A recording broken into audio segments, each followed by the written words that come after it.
Welcome to Africa This Week, where we bring to you top stories shaping the continent. Today, Donald Trump takes over the presidency of the United States of America for the second time and will be analyzing his foreign policies, particularly on Africa, as well as the new security measures for visitors over there in Niger and a whole lot more. So stay tuned.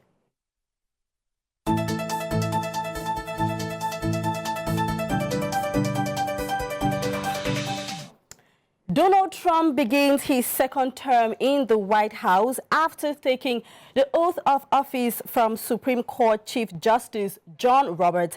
The Republican leader returns to a non-consecutive second term after defeating Kamala Harris in November's election. However, today, while the 47th president of the USA is being sworn in, we are focusing on his foreign policy, particularly in Africa.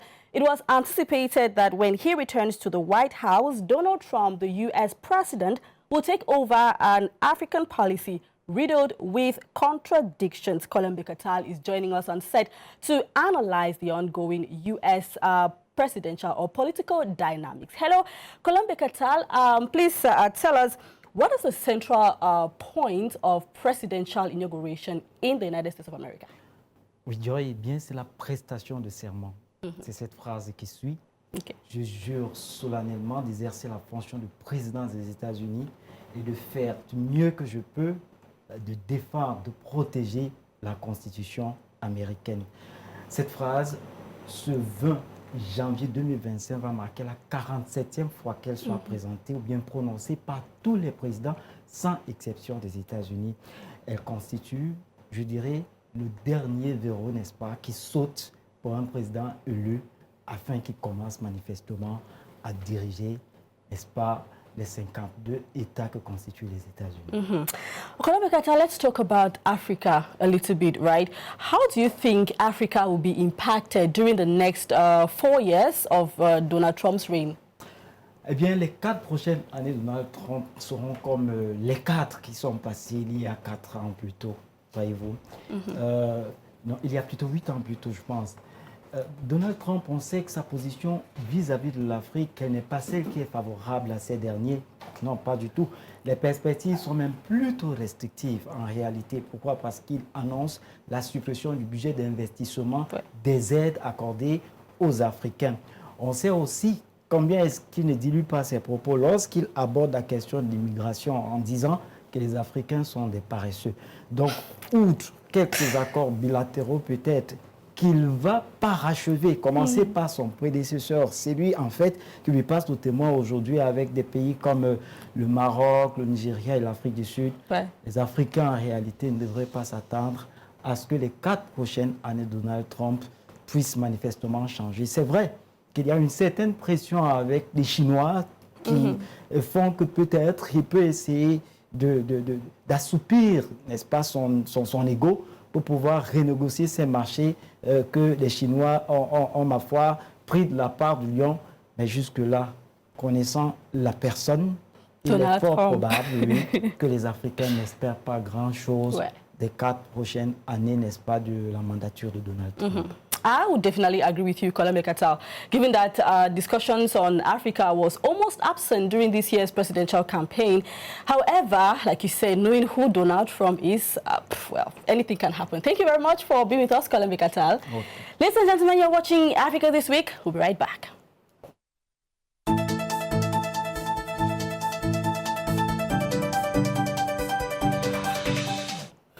Now, dear televiewers, let's turn our attention to Cameroon. Tensions are high ahead of the October presidential elections. The Cameroon People's Union is facing an internal crisis following the announcement of Professor Jean Baïbek as the presidential candidate of the political party UPC.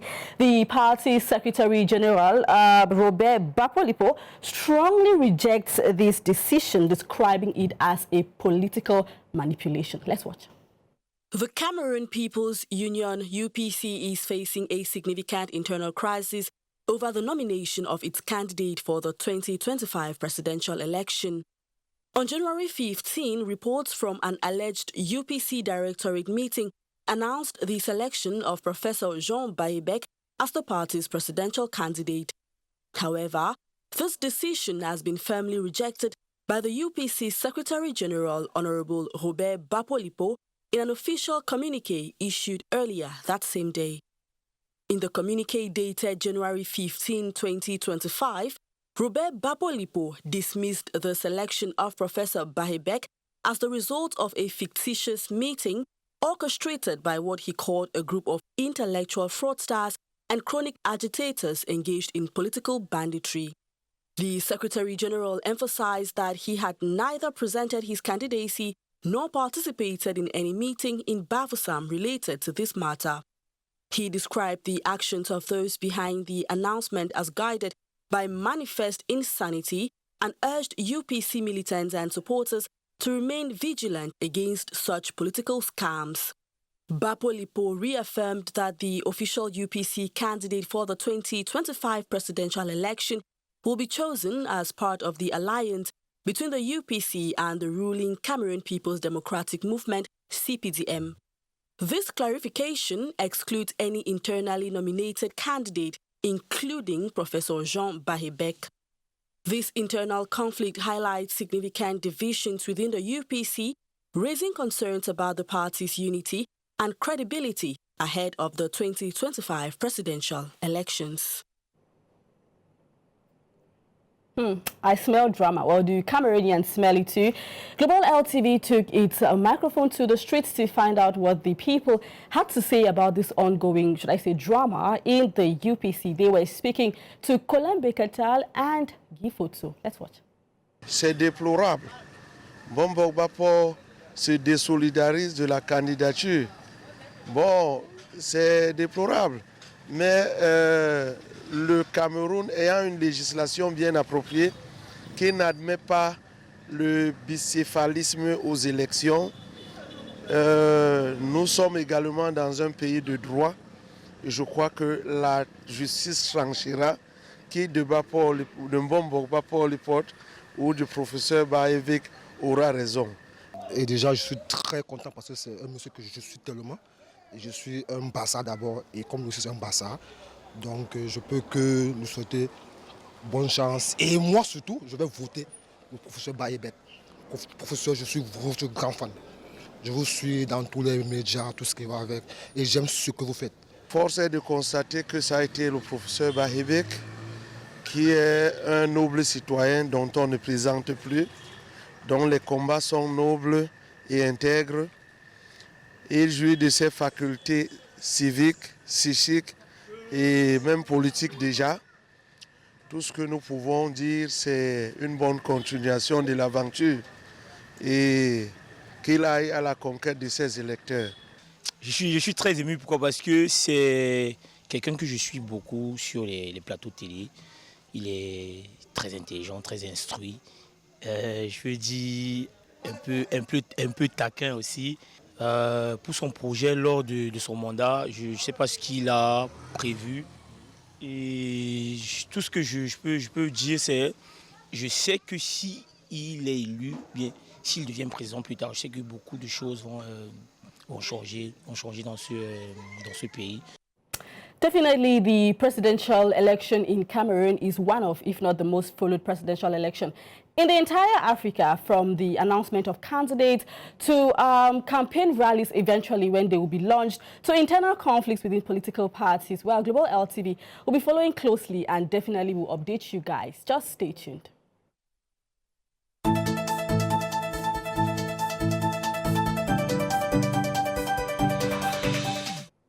Let's quickly take this sad news still in Cameroon.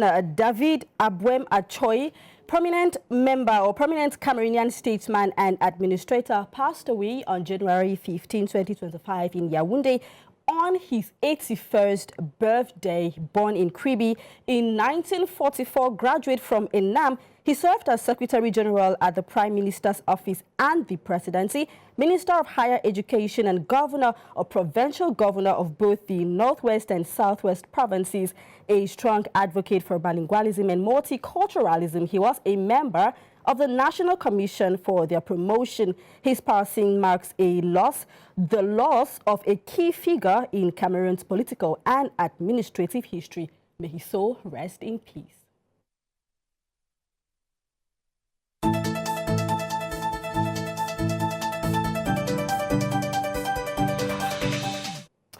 And now let's take you over to Niger. Since the 13th of January 2025, in an effort to strengthen national security, Niger's president of the CNSP, Brigadier General Abdurrahman Tiani, signed an ordinance mandating that all foreigners in Niger obtain a residence permit. The ordinance has sparked discussions with key voices weighing in on the implications of this new measure. Jean-Marc Bicok, our correspondent in Niger, is on standby with further details on this development. Hello, Jean-Marc. Please tell us, the resident permit now mandatory for all visitors in Niger. What is the underlying objective of this measure? Salut Joy et salut à tous les téléspectateurs de Global LTV. Effectivement, désormais, le permis de séjour est obligatoire pour tout étranger résident au Niger. Cette ordonnance a été signée le 13 janvier dernier par le chef d'État, le général de brigade Abdurrahman Tiani, au regard des menaces autour de la déstabilisation du Niger, au regard des propos tenus par le président français Emmanuel Macron le 6 janvier dernier, qui avait parlé d'ingratitude concernant les États de l'Alliance du Sahel.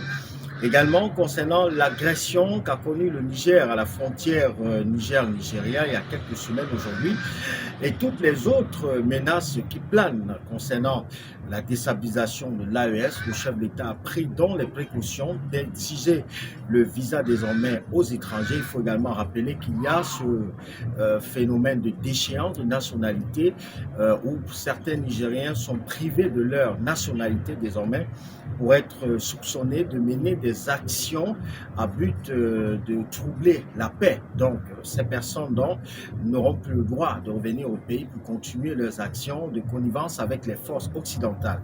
Le permis de séjour est donc désormais exigé et tous les documents qu'il faut fournir avec la somme d'argent qu'il faut verser est élevée à 16 700 francs seulement, donc pas coûteux. Voilà, et les uns et les autres devront donc désormais s'atteler à se mettre en règle, à être en règle concernant le permis de séjour au Niger. Mm-hmm. So, Jean-Marc, what is the reaction of foreign communities following this decision? Ouais, la nouvelle a été bien perçue au niveau des communautés étrangères. D'ailleurs, il y a eu des sorties voilà, de certains étrangers, notamment le secrétaire général du collectif des Béninois au Niger, alors qui a dit que c'est une très bonne chose d'avoir son permis de séjour et demander juste au Conseil national pour la sauvegarde de la patrie d'accorder un délai pour permettre aux uns aux autres de se mettre en règle, parce que dans les documents demandés, vous pouvez avoir votre permis de séjour même sans passeport, voilà, ou même sans carte d'identité nationale. Avec votre carte d'association, vous pouvez avoir le permis de séjour. Alors, à côté de cela, il y a certains syndicalistes qui ne sont pas d'accord, qui estiment que c'est trop tôt d'exiger le permis de séjour au Niger et que, concernant l'Alliance des États du Sahel, où la réciprocité fait partie des principes cruciaux de l'Alliance, le Burkina Faso et le Mali n'ont pas encore fait un communiqué dans ce sens, de demander au CNSP de plutôt exiger le permis de séjour aux Européens. Well, Jean-Marc, given that this measure is already been put in place, can we expect the expulsion of some foreigners already living illegally or irregularly in the country? Alors, les communautés étrangères ne sont pas inquiétées, on ne vivra pas un refoulement dans les prochains jours, parce que j'ai pris la peine de me rapprocher de la direction de la surveillance du territoire pour en savoir plus. Alors, un cadre de la direction de la surveillance du territoire m'a dit que c'est une ordonnance qui date de plusieurs décennies aujourd'hui. Pour tous ceux qui ont l'habitude de voyager savent que quand vous arrivez en terre étrangère, pour vous y installer, vous avez besoin d'un permis de séjour. Même si le Niger n'exigeait pas cela anciennement, il est désormais important d'avoir son permis de séjour. Il n'y aura pas de refoulement, en fait, ce sera beaucoup plus l'accent sur les personnes qui demandent les visas volants. Et pour ceux qui sont sur le territoire, ils ne seront pas inquiétés selon les informations que nous avons reçues. Toutefois, il est important d'être à jour, d'être en règle, d'avoir son permis de séjour. Ça vous permet d'être voilà, libre, vous pouvez vous déplacer. D'ailleurs, selon les statistiques de la direction nationale du territoire, avant cette mesure, il y a la communauté nigériane et la communauté togolaise qui sont les deux communautés qui font le plus les permis de séjour, qui se font établir le plus les permis de séjour au Niger parce qu'il y a beaucoup de commerçants à l'intérieur. Donc le permis de séjour est important pour vous quand vous êtes en terre étrangère, ça vous permet d'être mobile. Même quand vous avez besoin de demander un visa pour aller dans un autre pays où vous nécessitez, vous avez besoin forcément d'un visa, le permis de séjour est ce document qui prouve que vous résidez sur la terre où vous demandez le visa parce que cette ambassade existe dans votre pays. Okay. Thank you very much, Jean-Marc Bicoq. That was quite elaborative. Note, dear televiewers, that this decision is reflective of Niger's ongoing efforts to strengthen national security, with its full impact expected to unfold in the nearest future. Stay with us. We'll be right back.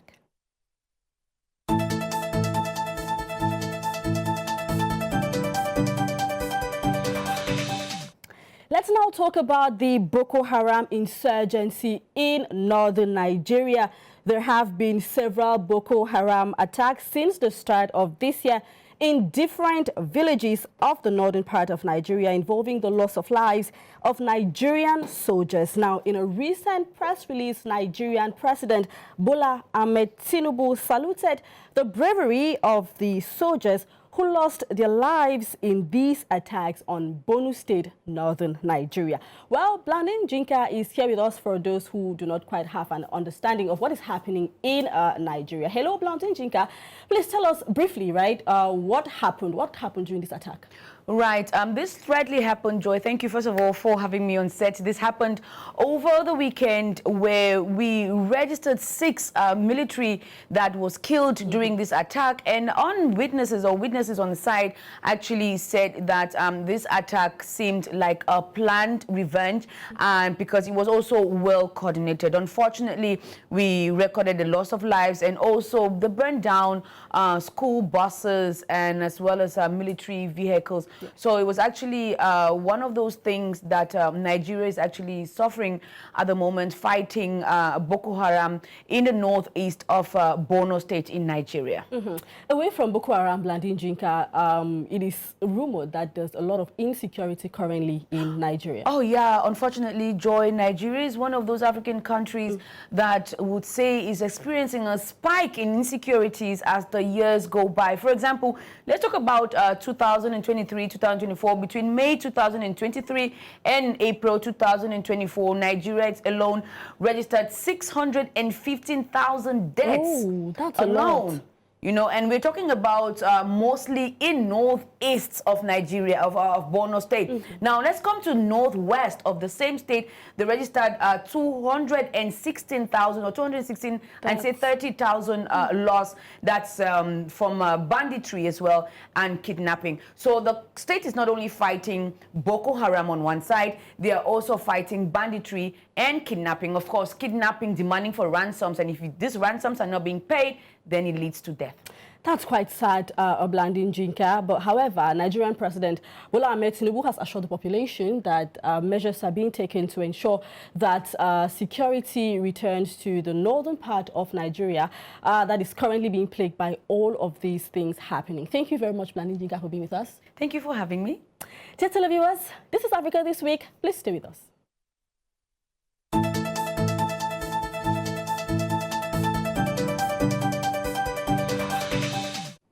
And now, dear televiewers, let's take you to the land of men with integrity. A mausoleum is being built in Ouagadougou to honor the late Thomas Sankara. This prominent Pan-Africanist, together with his companions who were assassinated in 1987, this significant project aims to pay tribute to their legacy. Once completed, it is expected to become a place of remembrance and reflection for both the people of Burkina Faso as well as all of those who were inspired by Sankara's vision. You already know that when we talk about Burkina Faso, we are talking about Sarah Dabone, who is already on standby. Hello, Sarah. Please tell us a little bit more about this monument.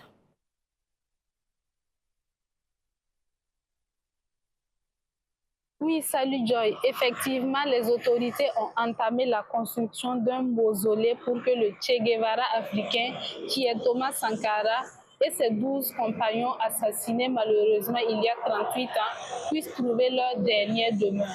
Ce mausolée se trouve même sur le site du mémorial Thomas Sankara au sein du Conseil de l'Entente, lieu de l'assassinat. Donc ce sera un très grand édifice qui sera mis sur pied. Et les infrastructures sont réalisées avec des matériaux locaux pour épouser l'idée de Thomas Sankara qui encourageait le consommation local.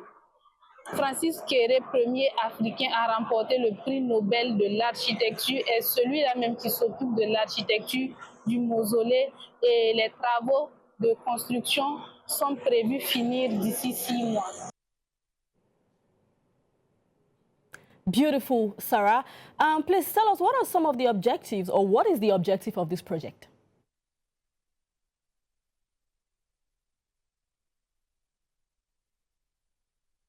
L'objectif de ce projet est de rendre bien sûr hommage au capitaine Thomas Sankara et à ses 12 compagnons, également de perpétuer sa mémoire et ses idéologies puisque ce lieu sera un grand site touristique où tout le monde pourra venir apprendre l'histoire de ce grand panafricaniste qui, malgré son court passage sur terre, a marqué considérablement l'histoire politique du Burkina Faso.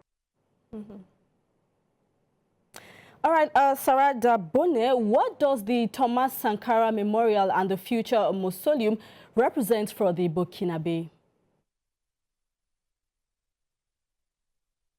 Le mémorial et le futur mausolée représentent un patrimoine historique pour les Burkinabés qui d'ailleurs n'hésitent pas à manifester leur fierté d'appartenir au pays de Thomas Sankara. Le site ne manque pas de visiteurs avec la statue de Thomas Sankara qui y est déjà érigée. Il est devenu ainsi le premier site le plus visité de la ville de Ouagadougou. Tout le monde veut avoir une photo avec la statue du père de la révolution burkinabé. Beautiful. Thank you very much, Sarah Dabone. As you rightly said, this mausoleum will serve as a symbol of Sankara's revolutionary ideals and his contributions to Pan-Africanism. Oh, well, things I love to see, Africans celebrating some of the legends who walked these soils. This is Africa This Week. We'll be right back.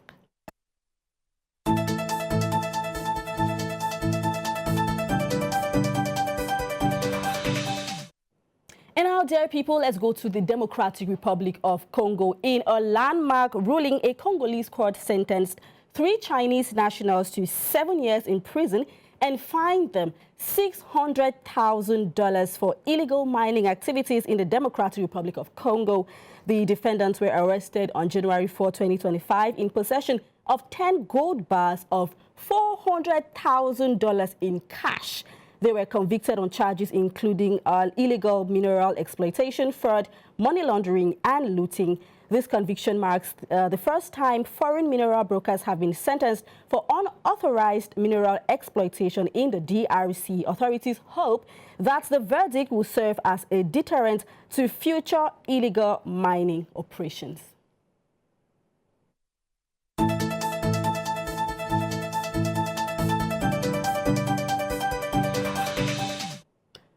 In Mali, the military government has seized approximately 3 tons of gold valued at $245 million from Barrick Gold's Lolu Gonkoto mining complex. This action is part of a legal dispute over revenue shares owed to the state. The gold is now stored at the state-owned Banque Malienne de Solidarité, that's the BMS, in Bamako. Barrick has suspended operations in Mali due to this conflict. This development underscores the Malian government's efforts to increase its share of mining revenues amid ongoing economic challenges. Similar disputes have led other mining companies to negotiate settlement with the Malian authorities. That's what we had for you for Africa this week on today's edition. Thank you so much for being with us as we analyze these stories that are shaping our continent. Until see you next time, stay tuned.